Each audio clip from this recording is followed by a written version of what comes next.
Base Set introduced many interesting evolutions, with Pokemon powers designed to change up the game by manipulating energy or damage in some way, but creative ideas like Blastoise's Rain Dance being able to mass accelerate energy onto the field, or Venusaur's Energy Trance being able to combo with Pokemon Center to heal the whole field for no cost, fell by the wayside in favor of a trifecta of hard-hitting basic Pokemon with low energy costs, each of which were capable of knocking out any other basic in the game in 1 to 2 hits.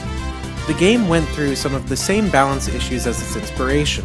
Just like Ancestral Recall, Demonic Tutor, and Wheel of Fortune, Bill, Computer Search, and Professor Oak greatly skewed card advantage in Pokemon. Although while in Magic these cards had associated mana costs, and it was cards that granted excess mana like the Moxen and Black Lotus that really broke the game, in Pokemon, trainer cards had no costs and could be played as much as they were drawn. It was from this that the Quad Bill theorem emerged. Every deck was made objectively better by having 4 copies of Bill in it, and some would argue, also 4 copies of Oak. As a result, when compared to Magic, Pokemon was very fast-paced. Players tore through their decks at an alarming rate because the game's equivalent to spells were essentially colorless, costless card advantage. There was no waiting around, building up lands and summoning weenies for a dozen turns. Because you could only take 1 prize card every turn, you needed to get as close to taking 1 per turn as possible.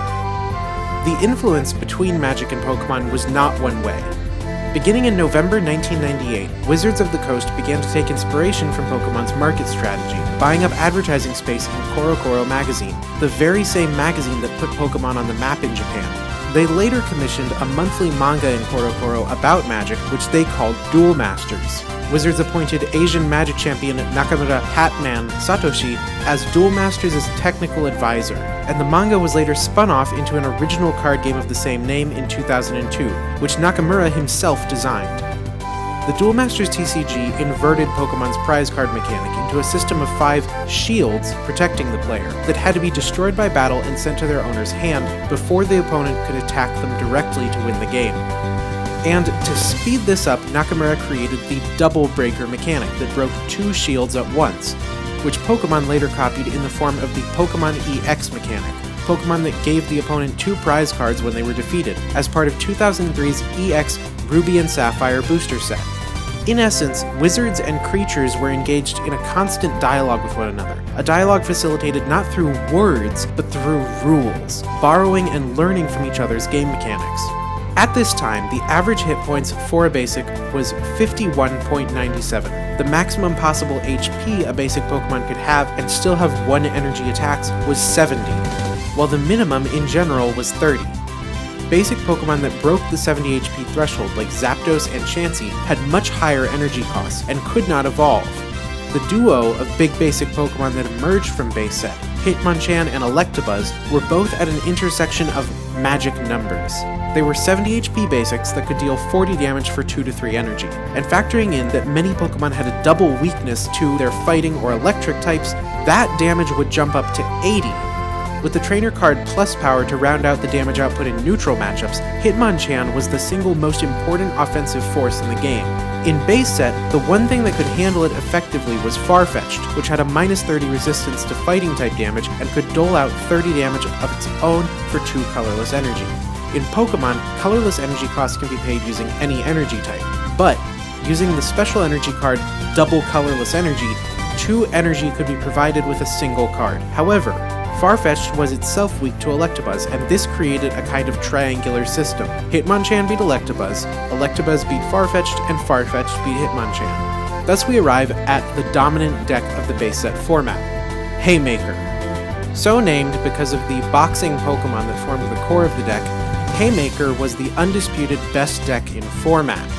The very existence of a BDIF, a phenomena which would repeatedly plague Pokemon's metagame for years to come, set it apart from Magic. Where Magic the Gathering was intended to create a balanced spectrum of decks specializing in different properties and having divergent win conditions, in Pokemon the homogenization brought on by trainer cards not being resource or color restricted resulted in each of the energy types being interchangeable components of the same basic idea: deal a lot of damage very quickly.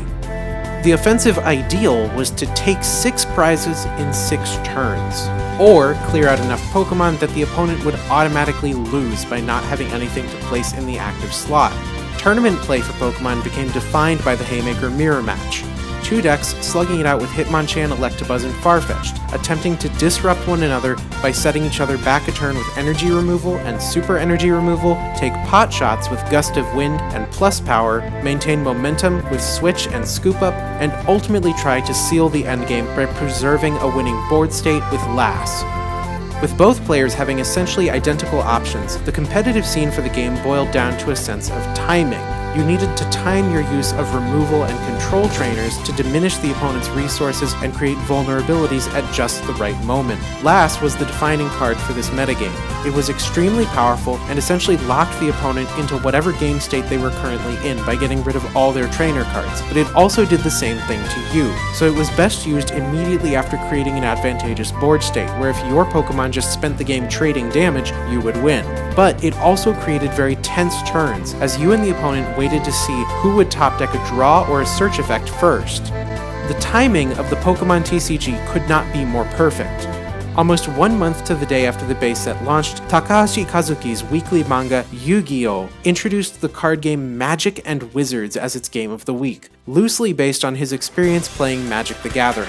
Takahashi's 2-part special sparked national interest in trading card games, with hundreds of children overloading Weekly Shonen Jump magazine's inbox with fan mail asking about the game. They were desperate to play a TCG, but Yu-Gi-Oh! Wouldn't be adapted into a real card game until April 1998, when Bandai secured a license for it, and even then, the resulting game was pretty awful all around. The Yu-Gi-Oh! We know today, made by Konami, was still 27 months off, and Japan now had hype on hand for a product that didn't exist, and wasn't really supposed to. If kids wanted to play a TCG, their options were either Magic or Pokemon. By this time, Magic had been localized in Japanese for about half a year, but in '96, Wizards wasn't yet investing in marketing that would put the game in front of Shonen Jump's target audience, so you can guess which game they played instead.